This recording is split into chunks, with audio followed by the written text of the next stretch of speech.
Bonjour et bienvenue sur votre chaîne. J'espère que vous allez bien. Notre leçon pour aujourd'hui, c'est une très importante point de conjugaison. Notre leçon pour aujourd'hui, c'est les verbes du premier groupe au présent de l'indicatif. Projet numéro 1, séquence numéro 1, page 22. مرحبا وأهلا وسهلا بالجميع. فيديو اليوم هو نقطة مهمة في التصريف لا كونجوغيزون. درس اليوم سيكون بعنوان أفعال المجموعة الأولى في زمن الحاضر البسيط. قبل مشاهدة هذا الفيديو أنصحكم بمشاهدة فيديو قد نشرته قبل في القناة، وعنوانه هو les constituants de la phrase، يعني مكونات الجملة، منها الأفعال، منها الفعل، الاسم، le complément d'objet direct والمفعول به. ننصحكم تروحوا تفرجوا هذيك الفيديو اللي حنحط لكم الرابط تاعها في صندوق الوصف قبل ما تفرجوا هذا الفيديو باش نفهموا مليح، باش نفهموا شنو هما لي فيرب دو بروميير جروب، أي أفعال المجموعة الأولى. J'observe le texte page 22، يعني ألاحظ نص الصفحة 22. النص تاعنا notre texte c'est au titre، يعني نص اليوم بعنوان la journée mondiale de l'hygiène des mains، يعني la journée هي اليوم، mondial هي العالمي. كي يقول لي حاجة عالمية يعني نعرف بلي هذاك العالم كامل يحتفل بها. de l'hygiène des mains، يعني اليوم العالمي لنظافة الأيدي. اقرأ النص. Je lis le texte. La journée mondiale de l'hygiène des mains est célébrée le 5 mai de chaque année par l'Organisation mondiale de la santé. L'Algérie veille à l'amélioration de l'hygiène des mains dans les centres hospitaliers dans le but de diminuer les infections. En effet, ces infections constituent un problème majeur pour la sécurité des patients. Constitue un problème majeur pour la sécurité des patients. D'après l'instruction numéro 12 du 10 avril 2016, ministère de la Santé. أشرح النص. هنا العنوان هو اليوم العالمي لنظافة اليدين. La journée mondiale de l'hygiène des mains est célébrée le 5 mai de chaque année. يعني اليوم العالمي لنظافة اليدين يحتفل به، يعني نحتفل به يوم 5 ماي من كل سنة par l'Organisation mondiale de la santé. يعني شكون اللي قالنا باللي لازم نحتفلوا بهذا اليوم، ولا شكون اللي قال بلي هذا اليوم عالمي؟ l'Organisation mondiale de la santé هي منظمة الصحة العالمية. l'Algérie veille à l'amélioration de l'hygiène des mains، يعني الجزائر تسهر l'Algérie veille à l'amélioration de l'hygiène des mains، يعني الجزائر تسهر على تحسين نظافة اليدين. لماذا؟ أعطوني الهدف. أولاً dans les centres hospitaliers، في المستشفيات. les centres hospitaliers هما المستشفيات. لماذا؟ أعطوني الهدف. الهدف هو le but. dans le but في هدف أو لهدف de diminuer les infections، لتقليل les infections هي العدوى أو الالتهابات. En effet, ces infections constituent un problème majeur pour la sécurité des patients. Ces infections يعني هذه الالتهابات constituent أو تسبب مشاكل أو مشكل كبير وخطير لا sécurité هي الحماية لحماية les patients هما المرضى. D'après l'instruction numéro 12 يعني رقم 12 du 10 avril 2016، يعني هذا النص كتب في 2016. Je relis، أعيد قراءة النص. La journée mondiale de l'hygiène des mains est célébrée le 5 mai de chaque année par l'Organisation mondiale de la santé. L'Algérie veille à l'amélioration de l'hygiène des mains dans les centres hospitaliers dans le but de diminuer les infections. En effet, ces infections constituent un problème majeur pour la sécurité des patients. D'après l'instruction numéro 12 du 10 avril, le 10 avril 2016, ministère de la Santé. الآن ننتقل إلى الأسئلة. السؤال الأول: de quel événement s'agit-il dans ce texte؟ يعني النص هنا يهضر على حدث أو على يوم. هذا اليوم عالمي. ما هو هذا اليوم العالمي؟ هنا النص يتكلم عن la journée mondiale de l'hygiène des mains. الحدث هذا أو اليوم العالمي هذا هو اليوم العالمي لنظافة اليدين. الإجابة ستكون il s'agit أو يتكلم عن أو يتحدث عن de la journée mondiale de l'hygiène des mains. يعني il s'agit يتكلم عن اليوم العالمي لنظافة اليدين. الآن مع السؤال الثاني. السؤال الثاني: à quel temps sont conjugués les verbes soulignés dans le texte؟ في النص هناك فعلان. في النص هناك فعلان. قال لي في أي وقت هذين الفعلين constituent مصرفان. في أي وقت مصرفان؟ veille و constitue. ها هما veille و constitue. أولا بماذا ينتهيان؟ veille ينتهي ب e و constitue ينتهي ب ent. ينتهي ب ent. وها سي terminaisons يعني هذو النهايات. les terminaisons هما النهايات. ces terminaisons et pour quel temps يعني تعوين زمن. le temps هو الزمن. veille et constitue هو هذو les terminaisons تاع le présent de l'indicatif.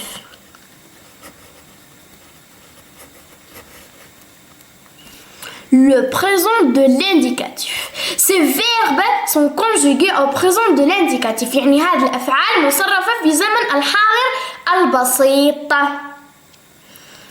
الآن السؤال الثالث: est-ce que le même sujet pour chacun d'eux؟ يعني عندهم le même sujet نفس الفاعل؟ نروح نشوفوا النص. في النص قال لي l'Algérie va يعني الجزائر تسهر. le sujet de veille هو l'Algérie. الآن الفعل الثاني هو constitue. نقولوا ces infections constituent يعني الالتهابات تشكل أو تسبب. le sujet نتاعها أو الفعل نتاعها هو ces infections. نلاحظ أن فاعل الفعل veille مختلف وفاعل الفعل constitue مختلف. إذا نقول ces verbes n'ont pas le même sujet يعني ليس لديهم نفس الفاعل. لماذا؟ لأن le sujet de veille يعني فاعل الفعل veille هو l'Algérie هو الجزائر. و le sujet de constitue يعني فاعل constitue هذا الفعل هو ces infections هذا الالتهابات أو العدوى. ces infections هذه الالتهابات أو هذه العدوى.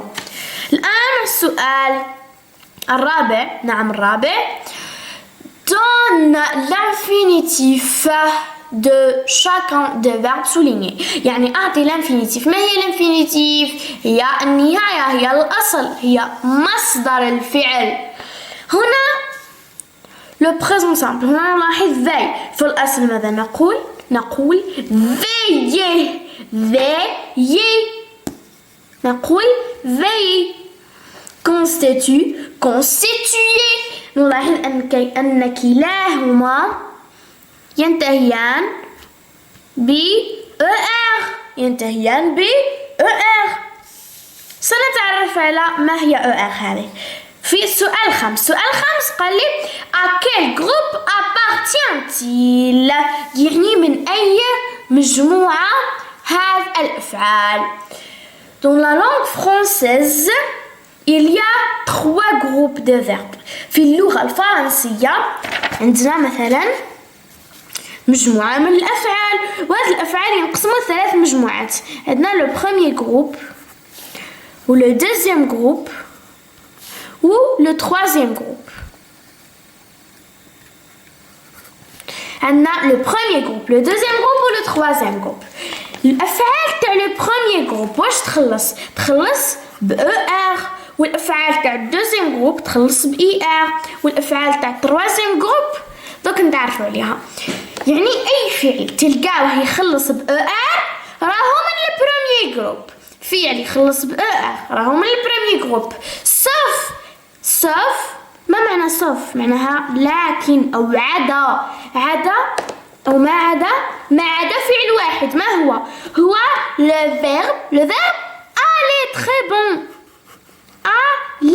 aller أي يذهب.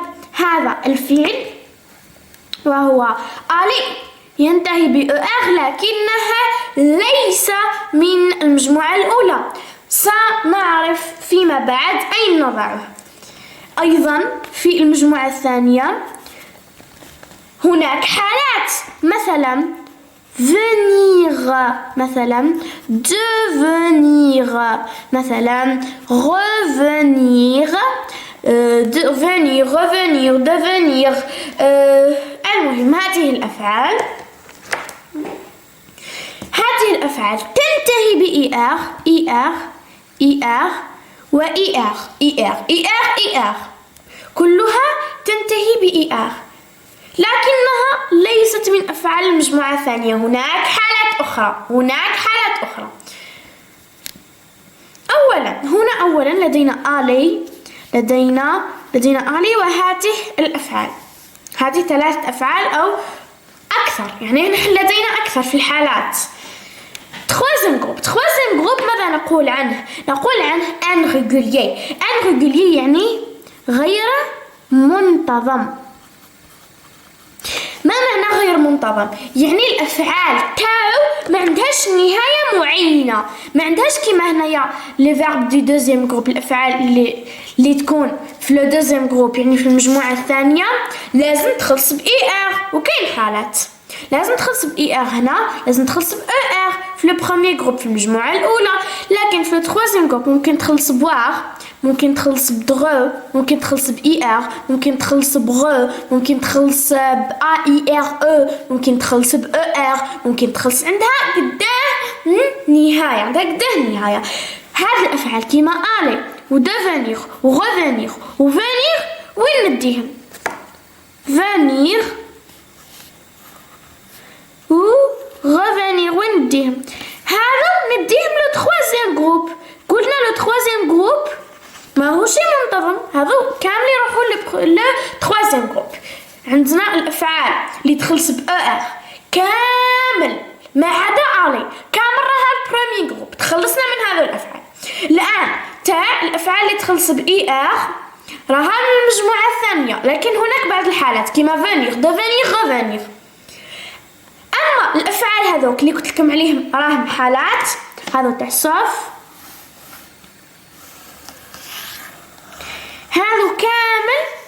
هذو كامل يروحوا للتروازيام جروب، بالإضافة إلى أفعال أخرى ثاني، الأفعال التي تنتهي بواغ، درو، إيغ، غو، إيغ، إيغ، ثاني كاين نهايات بزاف. الآن هذو هما، الآن قلنا الأفعال تاع المجموعة الأولى باش تخلص ب ER، إذا هذا الأفعال عطاني في وكونستيتي، هاد زوج أفعال قلنا بلي لانفينيتيف تحمية ER، إذا هما من لو بروميير جروب. الآن جو رetiens هي الأهم هنا. قال لي les verbes soulignés dans le texte، يعني الأفعال اللي سطرناها في النص sont conjugués au présent de l'indicatif، مصرفين في زمن الحاضر البسيط. ils appartiennent au premier groupe، يعني هذه الأفعال ينتميوا للمجموعة الأولى au premier groupe. نقدروا نكتبوه بروميير هكا أو نكتبوها اختصار هكذا. on forme le présent de l'indicatif، يعني نشكلوا الزمن الحاضر البسيط هذا، أو نشكلوا زمن الحاضر البسيط في الأفعال تاع المجموعة الأولى بإضافة هذه النهايات الراديكال. كيف؟ مثلا أي فعل، مثلا donner. ما هو لو راديكال؟ لو راديكال هو الفعل بدون ER هو كي لو راديكال. ماذا أضيف له؟ أضيف له E, ES, E, ENS, EZ, ENT. هذو كامل هما لي تيرمينيزون. دي تيرمينيزون. هذو لي تيرمينيزون أو هذو النهايات اللي هما عبارة عن E, ES, E, ENS, EZ, ENT. هذو النهايات نضيفوهم لو راديكال. لو راديكال اللي هو الجذر. لو راديكال. لو راديكال هو الجذر. ما هو الجذر أو جذر الفعل؟ لو راديكال دي فيرب سي لو فيرب après on efface le ER، يعني الفعل بعد نزع ال ER. نكمل القاعدة. exemple هذا مثال elle constitue un problème، يعني هما يسببوا مشكلة. لو راديكال دو فيرب، لو راديكال شرحناه هو الجذر. constitue نحينا لها ال ER لقينا الجذر. زايد لي تيرمينيزون دو بريزون دو لانديكاتيف هما هذو لي تيرمينيزون أي النهايات دو بروميير جروب تاع المجموعة الأولى. نقولو je constitue, tu constitues, il ou elle constitue, nous constituons, vous constituez, il ou elle au pluriel constitue. Et attention هنا يعني تحذير وملاحظة. le verbe aller يعني الفعل aller appartient au troisième groupe، يعني الفعل يذهب من المجموعة الثالثة. الآن الصفحة page numéro 23، يعني الآن مع الصفحة 23 je m'entraîne يعني أتمرن. واحد recopie définition يعني أعد كتابة التعريفات هذه en introduisant le sujet qui convient، يعني نكتبوا الفاعل المناسب. l'hygiène de vie et les pratiques هذو الكلمات اللي عطاهم لي. هنا عندي ثلاثة، عندنا فاعل وفاعل وفاعل، عندنا ثلاثة. وقال لنا كل خطرة حطوا المناسب. عندنا étudie واش تخلص بأ. حنا نقولوا elle étudie و il étudie. شكون اللي تعوض elle ولا il هنا؟ هي l'hygiène، هي النظافة تعوض elle. إذا أول وحدة أول إجابة هي l'hygiène. أول إجابة هي l'hygiène. الآن قال لي يعني جمع لي براتيك. هكتبها لي هو يا بعد لي براتيك. الآن بعد لي براتيك عندي هنا يخلى لي بلاصة. désigne le fait pour une personne de respecter de manière volontaire ses pratiques.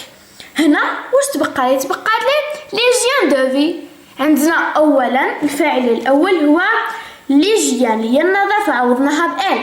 les pratiques يعني عندنا جمع، و l'hygiène de la vie يعني نظافة الحياة. la vie هي الحياة. الآن نقرأ l'hygiène étudie les pratiques qui visent à préserver ou favoriser la santé، يعني ممارسة دراسة النظافة تهدف إلى الحفاظ على الصحة أو تعزيزها. L'hygiène de vie désigne le fait pour une personne de respecter de manière volontaire ses pratiques، يعني نظافة الحياة الحقيقية تهدف إلى أن الشخص يحترم إراديا هذه الممارسات. يعني انت هذه الممارسات ديرها من عندك كي تغسل يديك، راها روحك، راك تحمي روحك من الأمراض إرادية. يعني نظافة الحياة الحقيقية تهدف إلى أن الشخص يحترم إراديا هذه الممارسات. الآن مع التمرين الثاني. التمرين الثاني selon le Fonds mondial de recherche contre le cancer FMRC. اش معناتها؟ هنا selon le fond يعني وفقا للصندوق العالمي لأبحاث مرضى السرطان. هنا واش درنا؟ هزينا الحروف الأولى، هزينا F، هزينا M، هزينا R وهزينا C. هذو هزيناهم وكونا بيهم اختصار وفقا للصندوق العالمي لأبحاث مرضى السرطان نرمزوا له ب FMRC. Les fruits et les légumes non féculents يعني الخضر والفواكه الغير نشوية. non fécule يعني الغير نشوية. protège أين هو الفاعل؟ أولا يجب علينا إيجاد الفاعل. أين هو الفاعل؟ les fruits et les légumes. les fruits et les légumes يعني الفواكه والخضر هي عبارة عن جمع. بماذا نعوضها؟ نعوضها ب il avec s. صرفوا لي protège avec il avec s. il avec s. il أولا ننزع ال ER ها ثم ماذا نفعل؟ نضيف ال EN T. ENT تصبح il protège أو les fruits et les légumes protègent de façon probable contre le risque de développer divers cancers. Chaque fruit et chaque légume ما معناها؟ معناها الخضر والفواكه الغير نشوية non fécule من المحتمل أن تحمينا من خطر الإصابة بأنواع السرطان المختلفة. chaque fruit et chaque légume ما معناه؟ يعني كل فاكهة يعني الفاكهة الوحدة أي مثلا موزة واحدة. et chaque légume يعني chaque légume مثلا خضرة واحدة مثلا طماطم وموز. figurer الفعل figurer أي مدرجة. figurer هذا نعوضوها chaque fruit et chaque légume مع بعضهم. إذا راهم يشكلوا جمع. كي نقول أنايا مثلا قلم وورقة مثلا في مكان أن أقول قلم وورقة عند الاختصار أقول هم يعني القلم والورقة. إذا أعوضها ب il avec s. أصرف il avec s أصرف الفعل figurer مع il avec s أقول figure la même chose. ننزع ال ER ونضع ENT. Parmi les meilleures sources de fibres alimentaires نشرح من المحتمل أن تحمينا من خطر الإصابة بكامل أو كل مختلف أنواع السرطان. فكل فاكهة وكل خضرة مدرجة هي figurée parmi من بين أحسن مصادر الألياف الغذائية de fibres alimentaires هي الألياف الغذائية. leur fibre insoluble معناها أليافهم الغير قابلة للذوبان. segorger يعني تمتص. أين هو الفاعل هنا؟ هي أليافهم بماذا نعوضها؟ ب il avec s. نقول il se gorge avec ENT. se gorge يعني أليافهم الغير قابلة للذوبان تمتص الماء مثل الإسفنجة comme une éponge مثل الإسفنجة. favorisant ainsi une bonne régularité intestinale مثل الإسفنجة وبالتالي تعزز النظام الجيد للأمعاء. أعيد القراءة بعد صرف الأفعال. Selon le Fonds mondial de recherche contre le cancer FMRC, les fruits et les légumes non féculés protègent de façon probable contre le risque de développer divers cancers. Chaque fruit et chaque légume figure parmi les meilleures sources de fibres alimentaires. Leurs fibres insolubles se gorge d'eau comme une éponge, favorisant ainsi une bonne régularité intestinale. الآن هنا أعطانا قاعدة بسيطة تحتاج فقط شرح. يعني أنا في les infections associées aux soins IAS constitue un problème majeur pour la sécurité des patients. Elle favorise la résistance aux antibiotiques et elle cause des décès. Enfin, elle engendre des dépenses supplémentaires. ما معناها بأن هذه العدوى المرتبطة بالرعاية الصحية تشكل مشكلة لأجل سلامة المرضى la sécurité des patients وتعزز مقاومة المضادات الحيوية وتسبب أيضا الوفيات. وأخيرا enfin تسبب نفقات. هنا نقول les antibiotiques هي المضادات الحيوية أو الصادات الحيوية. enfin أي وأخيرا تسبب نفقات أخرى. هذا هو الشرح تاعها. هنايا EAS هزينا أول حرف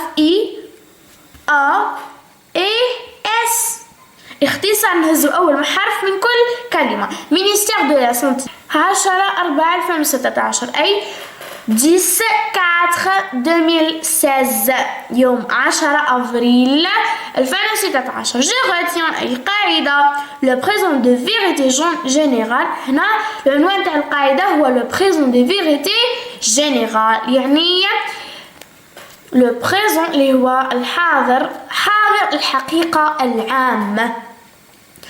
Le présent de vérité générale يعني حاضر الحقيقة العامة exprime un fait vrai de tout temps. ما معناه؟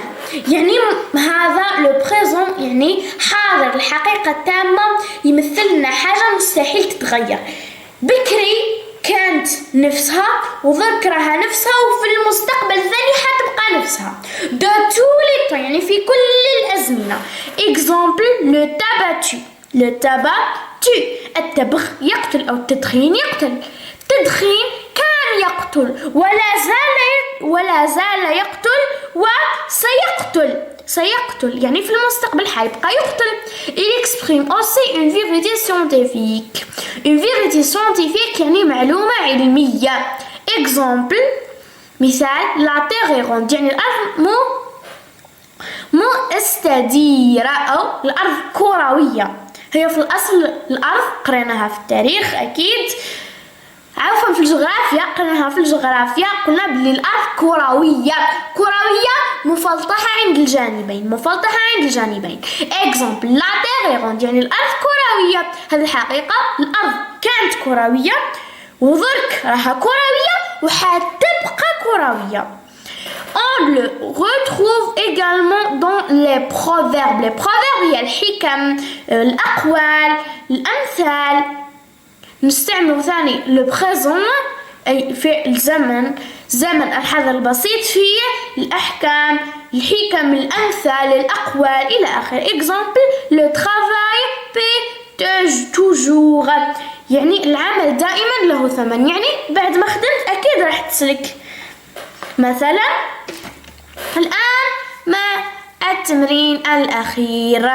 التمرين الأخير souligne les phrases qui expriment une vérité générale يعني سطر تحت الجمل اللي تمثل حقيقة عامة. générale عامة. كاين فرق بين حقيقة عامة اللي هي vérité générale وكاين فرق بين حقيقة علمية اللي هي vérité scientifique. tous les soirs نبدأ بالجمل tous les soirs les enfants se douchent يعني في كل مساء الأطفال يستحمون. هذه الحقيقة ممكن تتغير مع الوقت ممكن تتغير. مثلا اليوم راحوا يقراوا العشية تسمى ما قدروش يدوشوا ما قدروش يستحموا يعني هذه الحقيقة ليست عامة يعني ما هيش تاع كامل الأزمنة أو الأوقات كاملة. أما الجملة الثانية les feuilles des arbres tombent au automne يعني أوراق الأشجار تسقط في أوتومن والخريف تسقط في الخريف. هذه حقيقة عامة كانت تسقط في الخريف وما زالت تسقط في الخريف وراح تزيد تسقط في الخريف. إذا هذه حقيقة عامة نسطروا تحتها. les abeilles fabriquent du miel يعني النحلة يصنع العسل. النحل كان يصنع العسل وما زال يصنع العسل ومازال راح يصنع العسل. يعني une vérité de tous les temps ou une vérité générale، يعني حقيقة تكامل الأزمنة أو حقيقة عامة. أما هنا قال لي construis deux phrases au présent de l'indicatif dans lesquelles tu exprimeras une vérité générale. يعني قال لك أعطيني جملتين تعطيني فيهم حقيقة عامة. حقيقة عامة مثلا أي حقيقة عامة؟ نعطيك مثال. مثلا quelques 45 personnes décèdent quotidiennement en Algérie à cause du tabac. يعني 45 شخص يموتوا في الجزائر يوميا بسبب التدخين. يعني هذا أنا قلت لكم quotidiennement. شو معناها quotidiennement؟ يعني كل يوم. يعني بكري كانوا يموتوا وذك مازالوا يموتوا. يعني الأيام القادمة راح يموتوا بسبب التبغ اللي هو التدخين أو بسبب التبغ. Et merci pour votre attention. Au revoir. Bonne chance.